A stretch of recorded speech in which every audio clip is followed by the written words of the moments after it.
Hello friends, welcome to invention classes. आप सभी बच्चों को अपने हार्दिक अभिनंदन। मैं दीपक शर्मा आप सभी बच्चों को सांख्यिकी का अध्ययन करा रहा हूँ। तो आप सभी बच्चों ने पूर्व वाली क्लास के अंतर्गत वर्गीकरण के जो प्रश्नावली थी हमारी 7वीं, उसके बारे में अध्ययन किया था।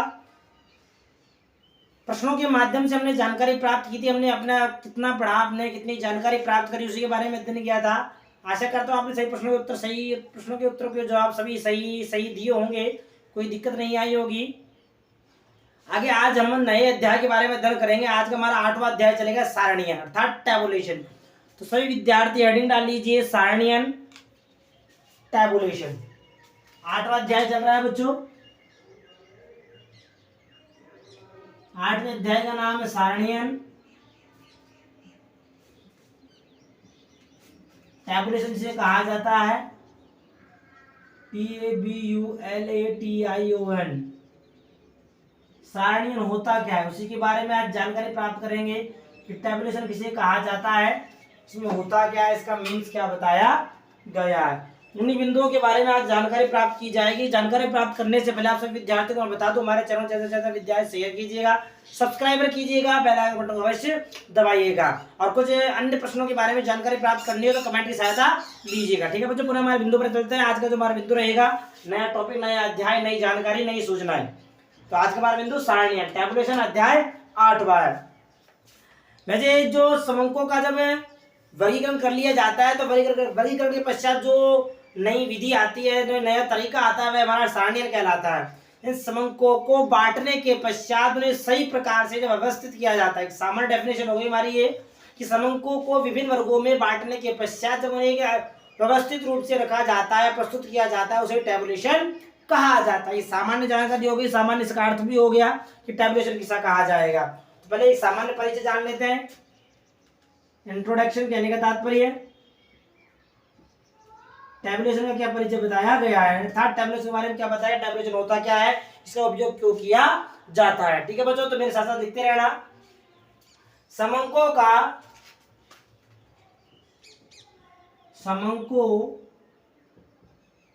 का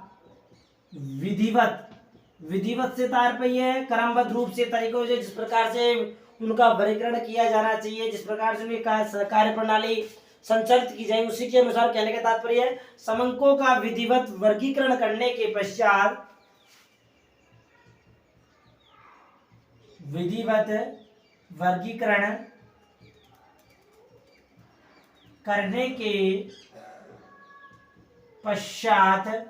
उनको विभिन्न वर्गों में बांटने के पश्चात उन्हें व्यवस्थित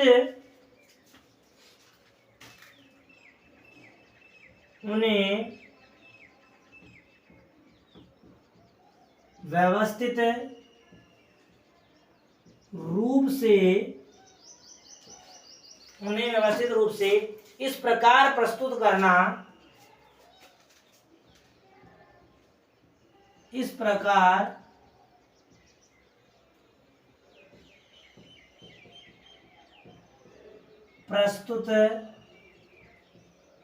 करना, आवश्यक है।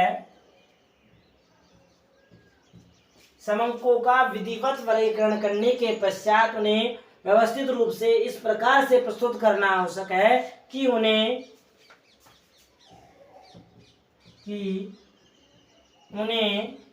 से तात्पर्य क्या है बच्चों, उन समंकों से, कि उन्हें कोई भी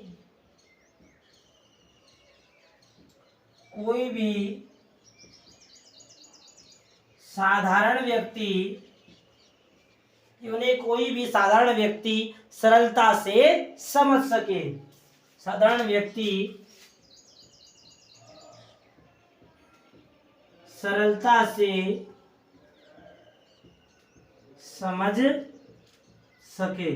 अर्थात कहने का तात्पर्य किसी प्रकार की दिक्कत नहीं आए, व्यक्ति एक बार समंकों को दिक्कत में, कुछ समंक ऐसे होते हैं, डाटा ऐसे होते हैं, कुछ प्रेजेंटेशन इस प्रकार से होता है कि सामने वाला व्यक्ति कहता है तुरंत समझ आता है। जैसे आपने सुना होगा, आप क्लास स्कूल टाइमिंग के समय वहाँ पे कक्षाएं जब प्रारंभ हुआ करती थी तो कक्षा में कुछ अध्यापक ऐसे होते थे, एक बार बोलने के पश्चात विद्यार्थी के मन मस्तिष्क के अंतर्गत वह शब्द या वह बिंदु, वह टॉपिक प्रिंट हो जाया करता था, कहने का वह कभी नहीं भूलता था। उसी प्रकार जो हमारा टैबुलेशन सारणियन है जो समंकों को इस प्रकार से प्रस्तुत करता है कि विद्यार्थी कोई व्यक्ति उसी सामर्थ्य एक बार देख ले तो समझ जाए कि यहाँ पर क्या बताया गया है, किसके बारे में सूचनाएं प्रदान की गई है। ये संपूर्ण उसने आसानी से समझ में आ सके, तो वही हमारा टैबुलेशन कहलाता है। सरलता से समझ सके इसलिए समझ सके इसलिए समंकों को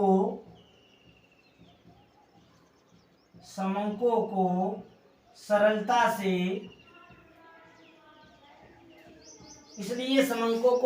से समझने के लिए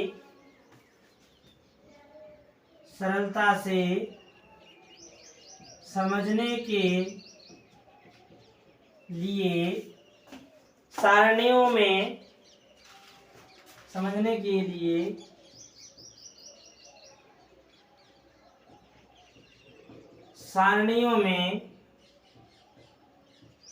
या तालिका में लिखा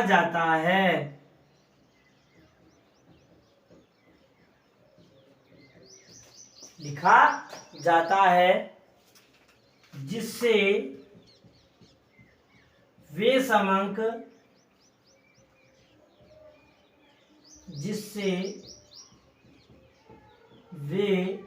समंक सरल व स्पष्ट हो जाते हैं। सारणियों में या तालिका में लिखा जाता है और यह क्रिया ऐसे लिख लो, इसको ऐसे कर लो, और यह क्रिया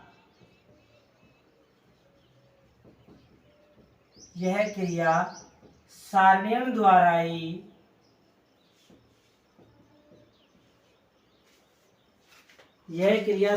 द्वारा ही संभव है। इसलिए समय को सरलता समझने के लिए सारणियों में या तालिका में लिखा जाता है। सारणी या तालिका में लिखा जाएगा और यह क्रिया सारणियों के द्वारा ही संभव है। समंकों को सारणी में तालिका में लिखना, प्रस्तुत करना तालिका के माध्यम से ही संभव हो पाता है। जैसे मैं ऐसे कह दूं, उदाहरण के लिए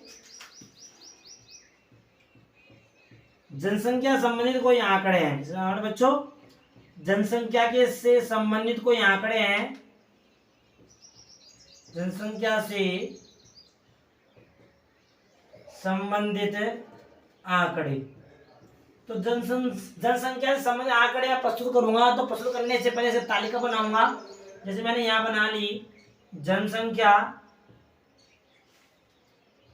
पॉपुलेशन, अपने किन किन की है मैंने यहाँ लिख दिया पुरुष और महिला। उसी प्रकार पुरुष में मैं 2 वर्ग बांट दिए। कुल पुरुष कितने हैं यहाँ मैंने यहाँ लिख दिया 6.38 लाख, और यहाँ लिख दिया मैंने 6.30 लाख। अब 6.38 में से ऐसे मुझे संख्याएं विभाजित करनी है, इसमें पुरुष कितने हैं और विवाहित पुरुष कितने हैं, अविवाहित पुरुष कितने हैं। तब वहाँ पुनः वही तालिका बना दूंगा मैं। ये लिखने के बाद यहाँ लिख दूंगा अविवाहित पुरुष, और यहाँ आ जाएगा विवाहित पुरुष। उसी प्रकार यहाँ लिख दूंगा अविवाहित महिलाएं,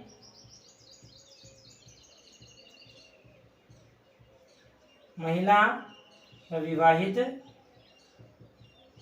महिला। तो इस प्रकार से तालिका के अंतर्गत तालिका के माध्यम से यदि समंकों को समझाऊंगा या प्रस्तुत करूंगा तो वह सरलता पूर्वक समझ लेगा। तो मानो यहाँ मैंने ईयर लिख दिया,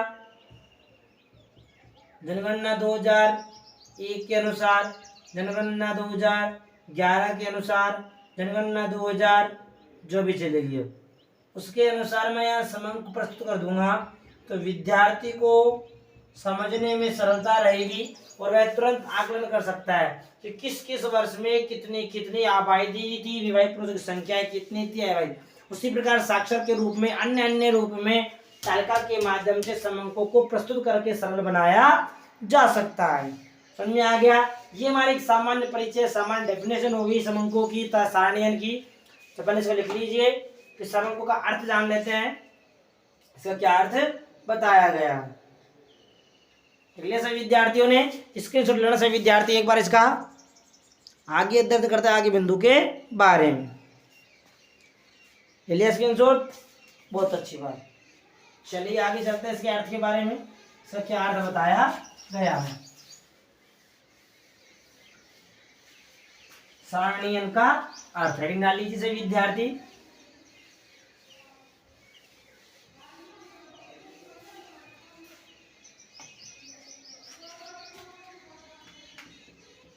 सारणियन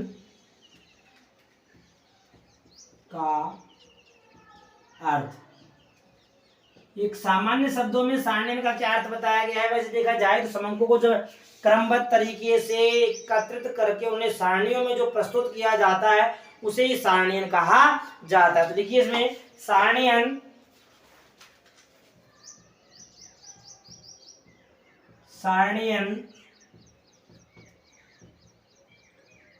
क्रमबद्ध, स्टेप बाय स्टेप, सारणियन क्रमबद्ध ढंग से या तरीकों से, सारणियन क्रमबद्ध ढंग से समंकों को या संग्रहित समंकों को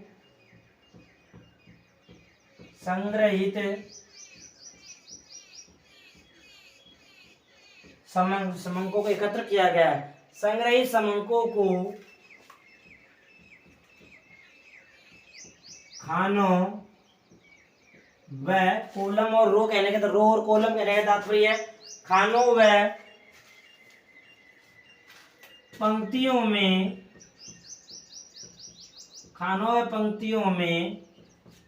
प्रस्तुत करने की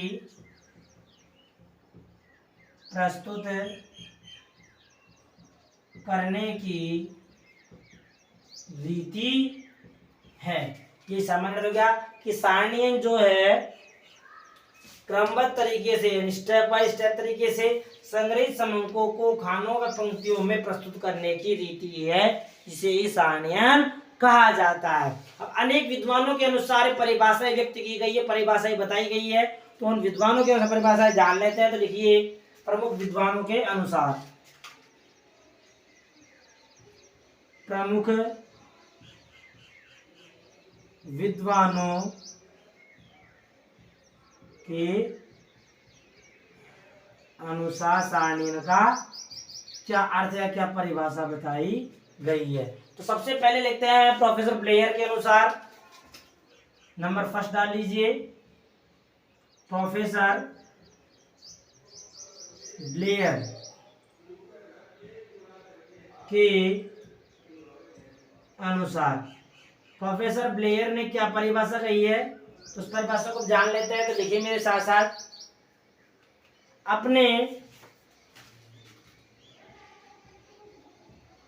अपने विस्तृत मतलब फैले हुए, अपने विस्तृत अर्थ में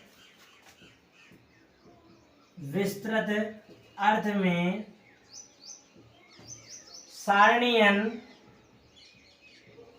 अपने विस्तृत अर्थ में तो सारणियन समंकों की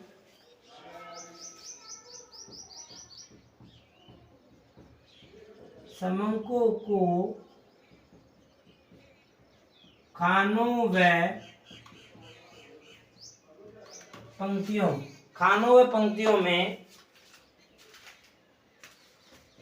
पंक्तियों में एक क्रमबद्ध व्यवस्था है।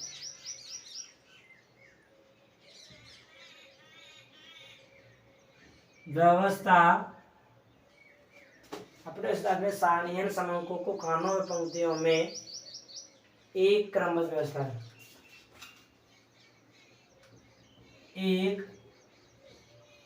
एक क्रमबद्ध व्यवस्था है, स्टेप बाय स्टेप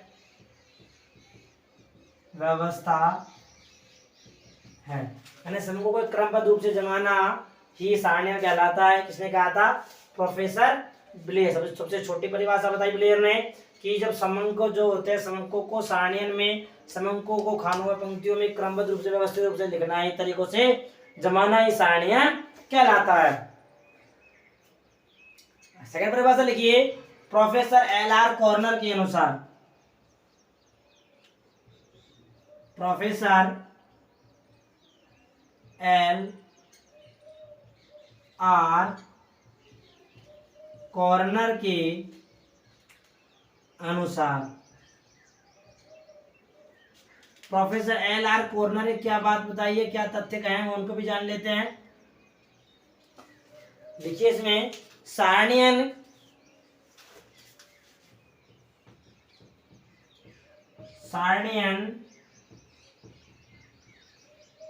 किसी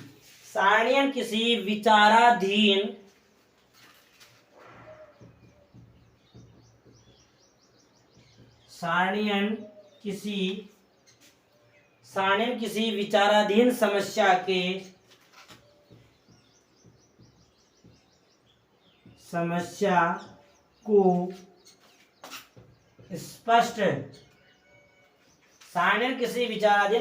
को स्पष्ट करने के उद्देश्य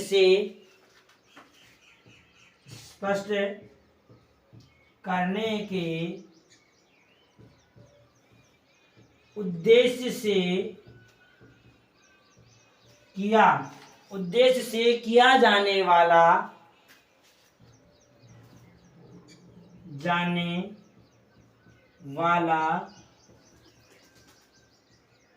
सांख्यिकीय माध्य या सांख्यिकीय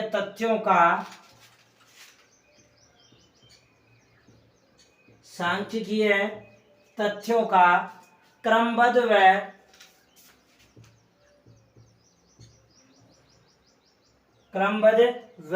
सुव्यवस्थित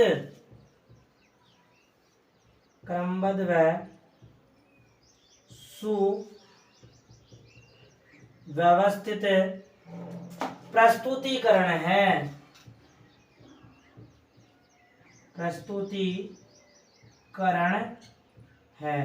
कितनी अच्छी परिभाषा कही, इन्होंने सब कुछ स्पष्ट कर दिया प्रोफेसर एल.आर. कॉर्नर ने कि सारणियन किसी विचाराधीन समस्या को स्पष्ट करने के उद्देश्य से किया जाने वाला सांख्यिकीय तथ्यों का एक क्रमबद्ध व सुव्यवस्थित प्रस्तुतिकरण है। यानी जब समंकों का सारणियन टेबुलेशन किया जाता है तो उसके सब टेबुलेशन करने से आपके सामने जो समस्या खड़ी होती है उन समस्याओं का समाधान करने के लिए समंकों को जब व्यवस्थित किया जाता है, क्रमबद्ध तरीके से सुव्यवस्थित किया जाता है, सुव्यवस्थित करके उन्हें उनका जो प्रस्तुतिकरण किया जाता है वही हमारा कहलाता है टेबुलेशन कहलाता है। इसने कहा था प्रोफेसर एल.आर. कॉर्नर के अनुसार था।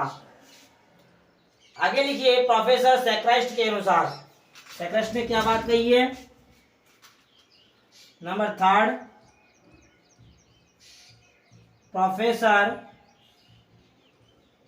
सैक्राइस्ट के अनुसार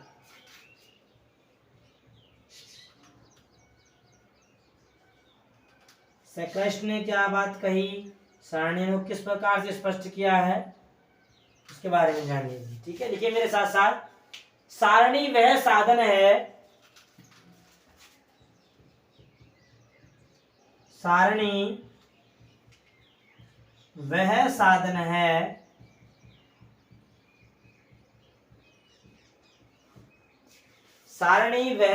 है जिसमें वर्गीकरण द्वारा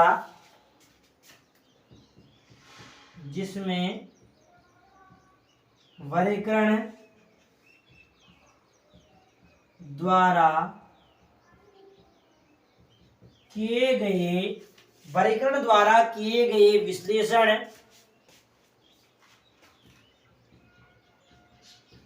गए विश्लेषण को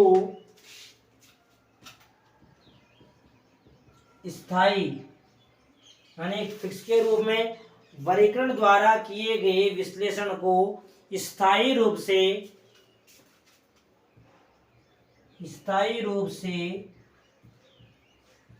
लेखबद्ध किया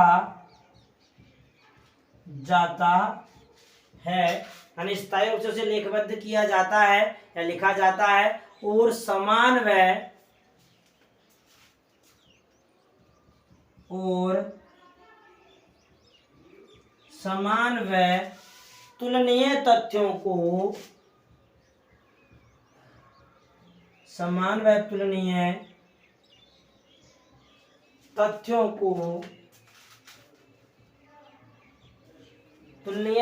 को उचित स्थान पर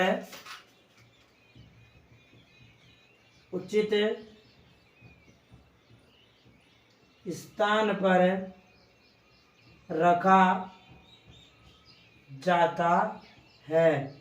उन्हें उचित स्थान पर जमाया जाएगा, उचित स्थान पर उन समंकों को लिखा जाएगा। वही हमारा कहलाता है बच्चों, वही हमारा टैबुलेशन कहलाता है। किसने कहा था? प्रोफेसर सेक्रेस ने कहा था। अपना रिपीट कर रहा हूं एक बार।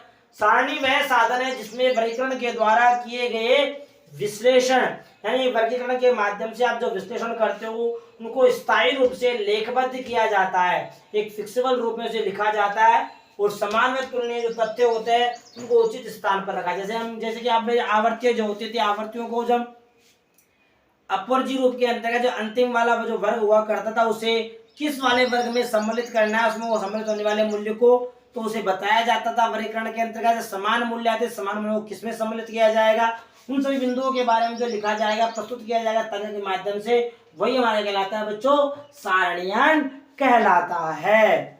समझ आ गया? सारणियन क्या होता है? इन सभी बिंदुओं के मूल्य को सारणियन कहा जाता है। आज के लिए इतना ही इसका अर्थ।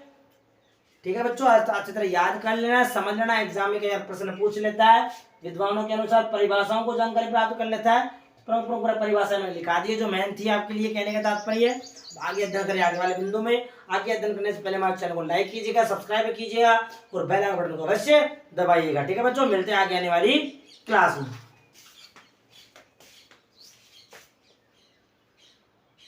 Okay, best of luck.